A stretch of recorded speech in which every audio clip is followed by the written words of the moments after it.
Once upon a time, I was here. I'm your host, Winner 100. And with this is the Novelist.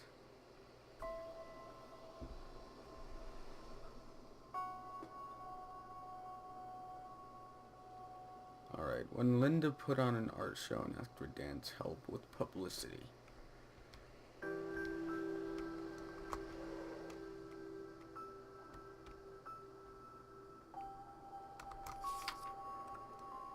Aww.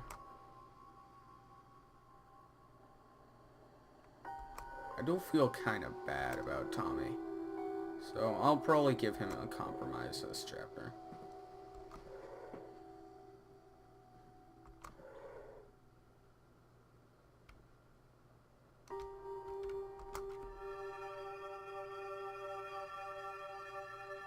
I don't know yet, honey. What is it, Mommy?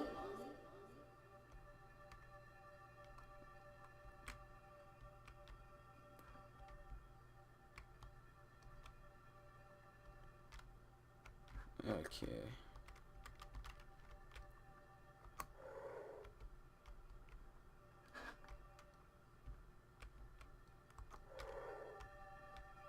And...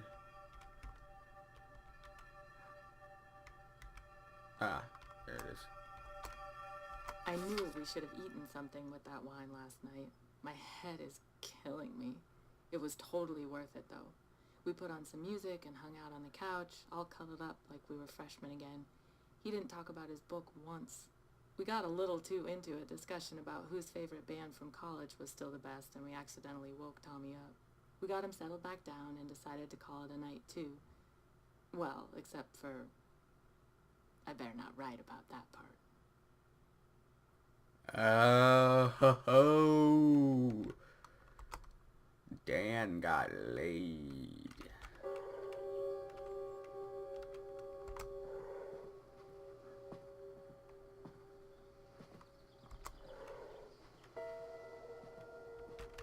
I don't know. Has Okay, it been that was 5 close. years already? I still remember the thought that blindsided me when I saw Tommy for the first time. He's my new creative work. TJ gave me such a look when I told her I was going to cut back on my painting, but she doesn't have any kids, so there's no way she could understand. It's hard to top creating an entire person. Maybe she thought Dan told me I had to stay home. That would have been a very short conversation. Still, I can't ignore the fact that it's time to figure out what on hold means. What would it look like to go back full time? Do I want to?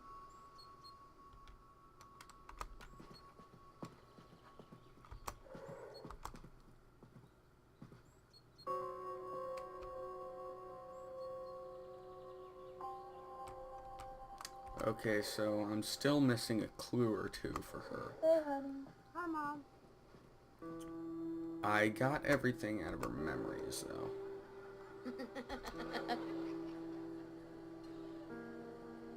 Crap.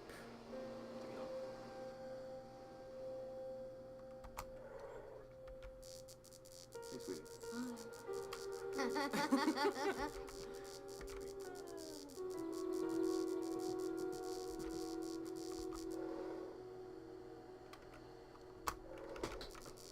Why does he keep doing that?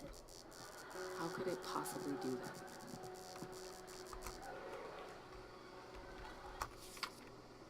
Mr. Kaplan, we're thrilled to be exhibiting your work Thursday. I know this came... Oh, Miss Kaplan. I know this all came together a little last minute, but our secretary is only part-time, and she sometimes gets behind. I've sent along... Excuse me. I've sent along some forms and samples for the ad we plan to run in this week's paper. I know it's probably the last thing you want to worry about right now, but what's the point of putting on a show if no one knows about it? Anywho, I know this is all a bit hectic, but while we might be small, we have a lot of heart and we're very excited about your show.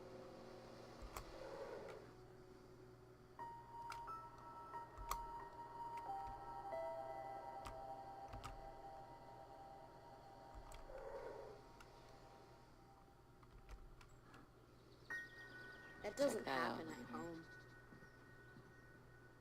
Hey, Mommy. Hey, honey. Why is it Again? broken?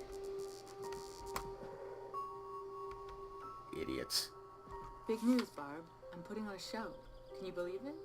I've already got butterflies. It's been so long. I'm glad it's a small gallery so I can ease my way back into things a bit. And I want to do it right. I'd forgotten how much work goes into things that aren't painting when it's time to put on a gallery. You know I could never stand all the logistical rigmarole. Plus I have a piece I really want to finish before the show. So much to do.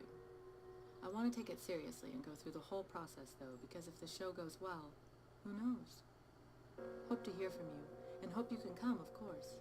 Yours always, Linda.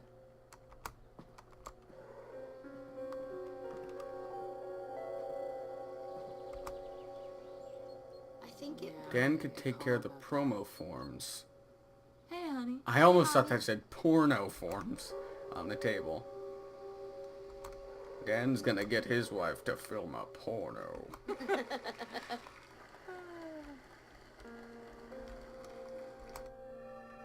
All right, little child. Right down there. Cool. Can we go? Right down there.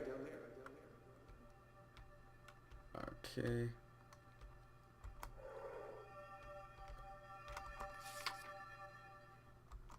There's that again.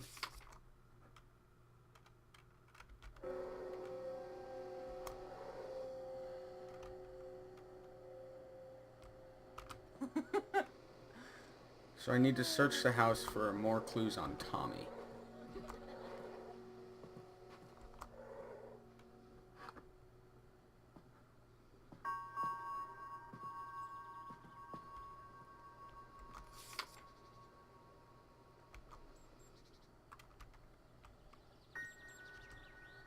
Read his thoughts for the final clue.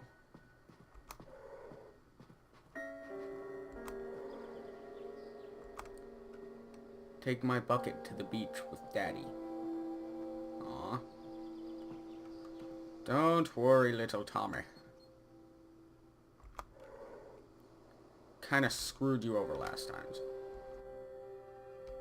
Let's explore your memories. Just mailed the package to Paul and I might have dodged the bullet. I was most of the way through writing some pretty embarrassing stuff. Alice eavesdropping on a phone call to give one particularly ugly example, when I decided to look for my notebook one more time. Maybe it was desperation, but something just told me to try it. That would be me. I lucked out and found it this time and almost sprinted back to the office to see how much I could repair. I didn't have time to rework it all, but I sent Paul a good outline with the chapters I did have. I hope it works. Don't worry, dude. You can trust me. Okay, not really, but you know.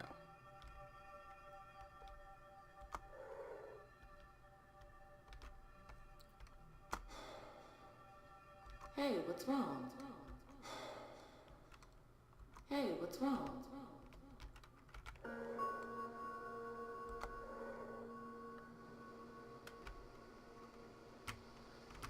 Alright, I need to search the house for probably another clue or two or whatever you do for Dan.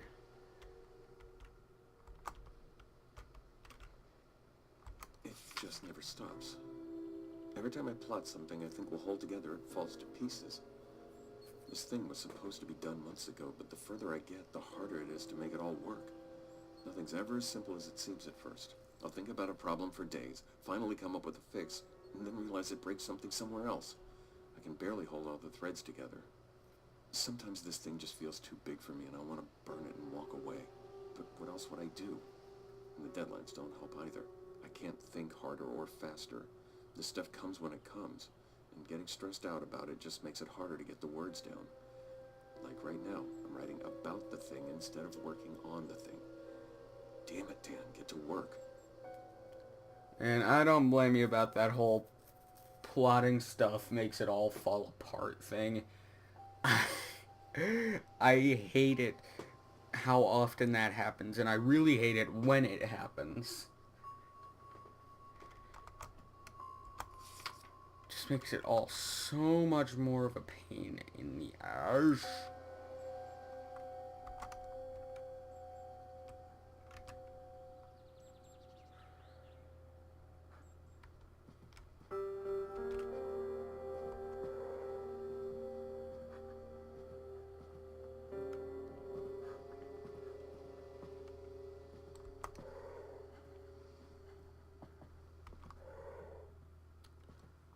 Let's see.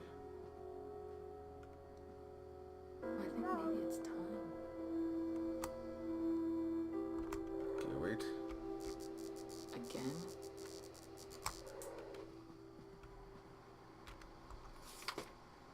Paul called again. Are you going to call him back? Of course, I still have to search for more freaking clues. I really want to curse up a storm right now because of how many clues I need to search for. But blubba flubba mubba.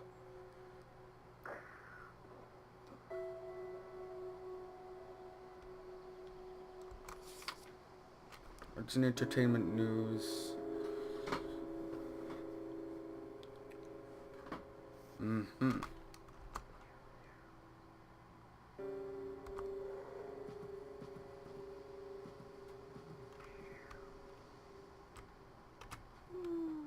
Having fun with it? Uh-huh. Paul, hey man, if I'd known my letter would set you off like that, I wouldn't have written. My fault. Let's both just calm down. I see now that it was stupid to ask if you knew any art agents. That's like you asking me if I know any professional sculptors. Dumb question, point taken. But believe me, no one's more worried about the schedule than I am. I think about it every day. I can't get away from it. Most nights I start thinking about it and can't stop. My heart starts beating out of control and I have to get up and try to work just to calm down. I'm not slacking off, man.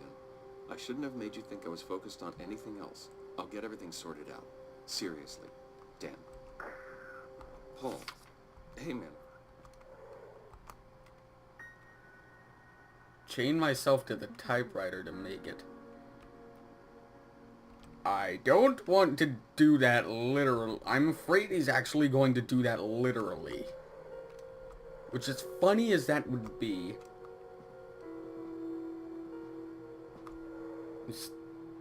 Christ alive.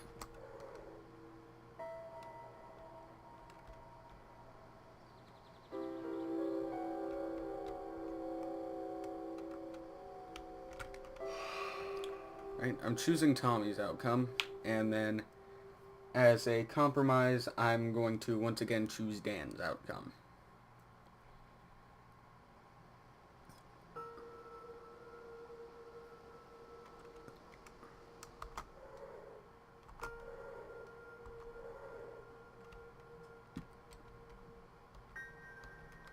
So, what, do I have to take a look at the typewriter, or...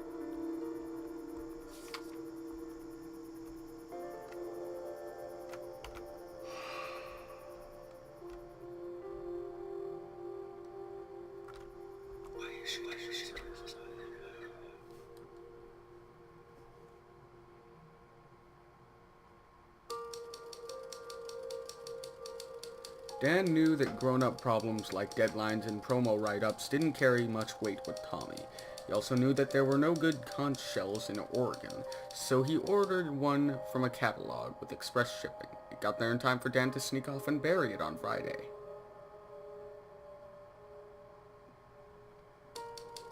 Dan knew he couldn't deliver a finished chapter on time, but he decided that sending a rough draft would be better than sending nothing at all. He called Paul to warn him about the state of work. Paul understood. He even thanked Dan for his honesty, and though the chapter was in its early stages, Paul saw enough promise to keep the publisher at bay a little longer. Linda had to do the promotional write-up herself. She was a visual thinker, not a writer. The final product didn't attract much interest in the local paper. The show came and went without much notice, and Linda couldn't stop wondering if having a better turnout would have blah blah blah blah blah.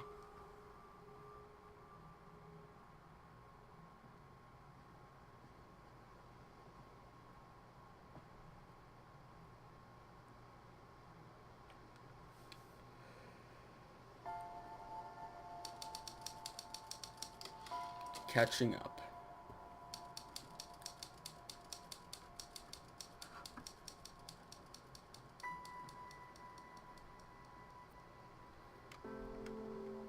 And so far, this game is really, really good.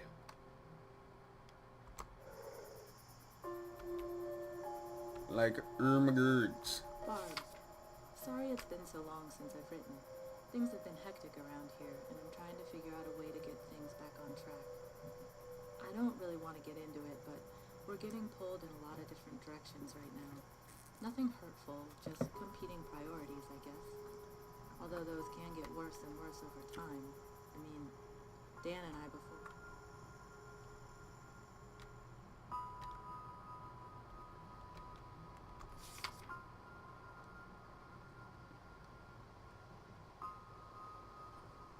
He's struggling with reading comprehension, but...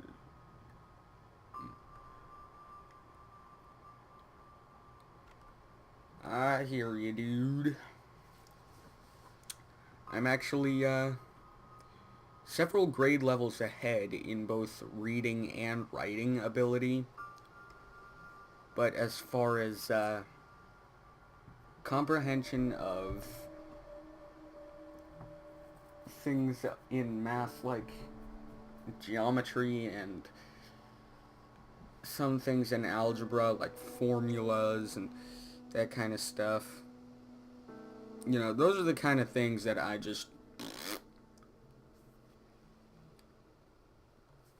And normally the way pretty much all schools in my school district teach any form of history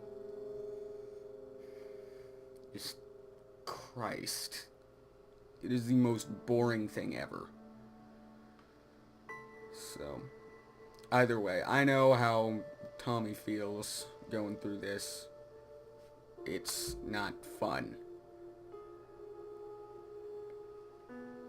Of course, I don't know it on the exact point of the whole reading part of it, because I am actually several grade levels ahead in reading, which is...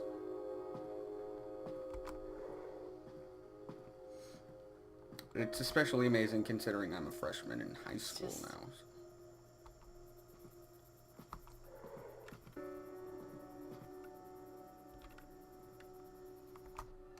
Alright, let's explore your memories. We barely talked yesterday. Well, you're right. I guess we've just been so busy.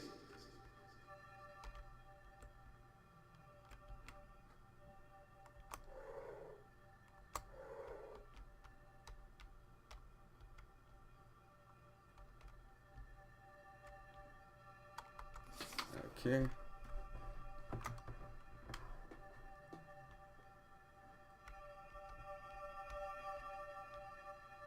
Okay, I get it. It's in here.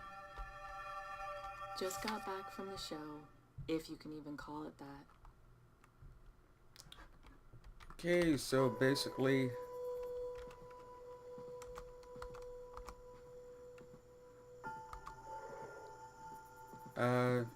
it's kind of my fault that the show went terribly. Really sorry, Linda. Dan and I had a good conversation today. Well, we'll have to wait and see if it was actually good, but I feel like I got my point across about family time. We've been getting a little frayed on the little things lately, and it reminded me of something Anne said one time. Love is a behavior, not an emotion. I beg to differ. Weekly outing, Tuesday movie night, check channel guide, or maybe going to town, family dinner, picnic, farmer's market, people named Steve.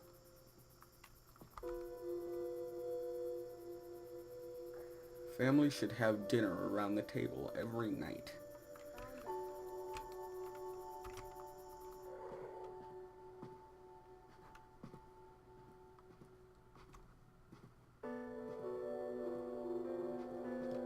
Found a huge shell and played all day. Oh, child, if only you knew that he bought that freaking seashell on eBay.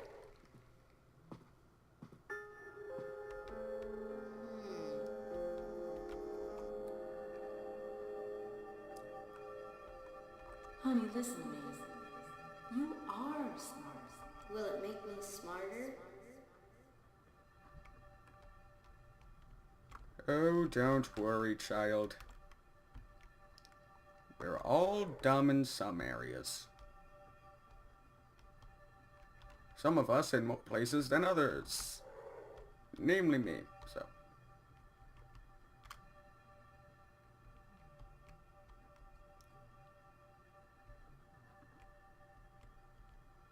I do kind of have a knack for being a moron, though, so. Seriously? Dude, that's like the third time you've drawn that picture.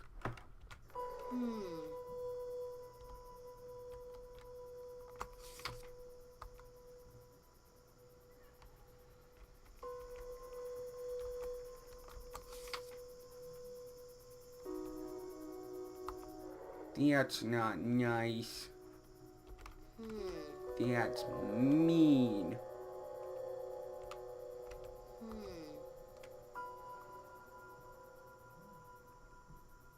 The Lonnie book every morning.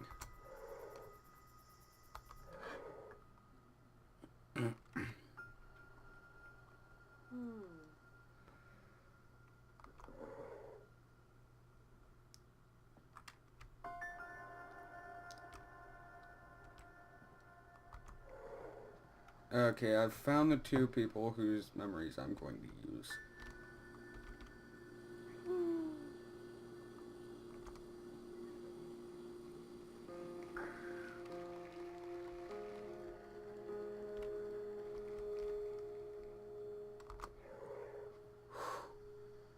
I could have ended badly. Around the table every night.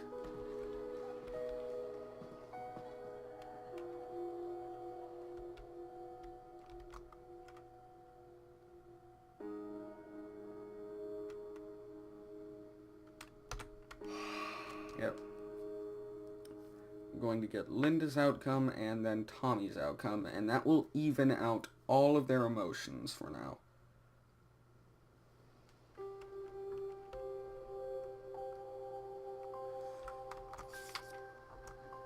From the desk of Harold Baxter. Still don't know who in the holy hell that is, but I don't care. Now, where's this book?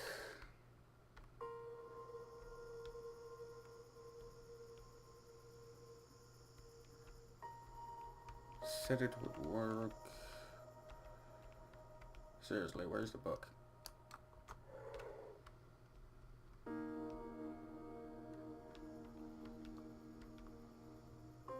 Oh, Lonnie Learns Letters.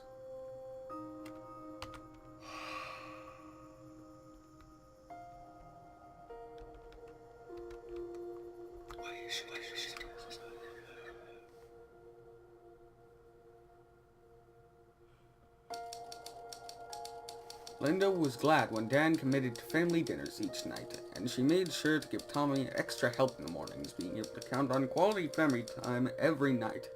Knowing that she and Dan would have dedicated time together gave their relationship a sense of stability that helped them have sex. I don't know.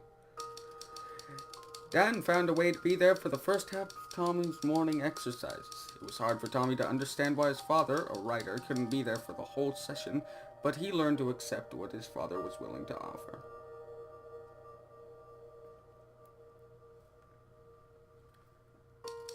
Dan couldn't figure out a way to please everyone and still make room for the time focus he needed to write. He was able to compromise and fit in an unbroken session each day, but for the rest of the day, he worked around his family commitments and tried to make the most of the shorter sessions. Lack of focus came through in his work.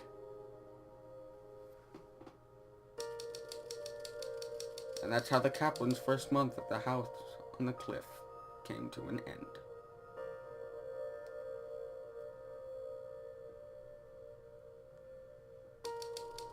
Dan sent what he had so far to Paul. It went badly. Dan knew the work wasn't very good, and Paul echoed that judgment.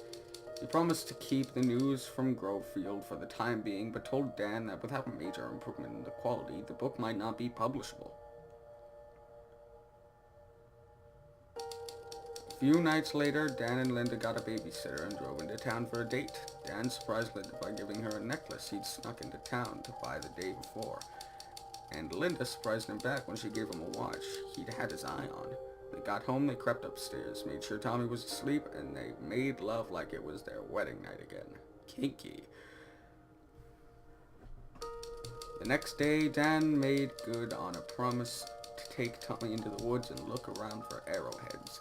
So they drove into the site of a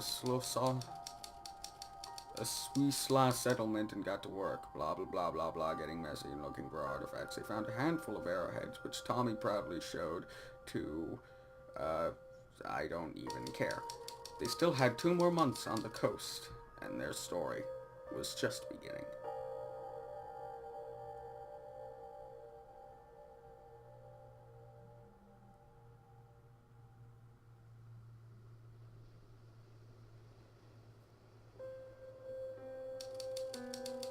Full house.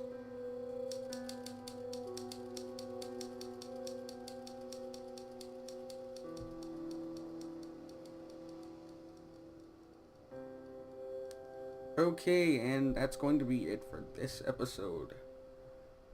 Someone has turned off a few lights in the house. Lights that have been turned off cannot be possessed. Well, that sucks. Anyway, so thank you all for watching.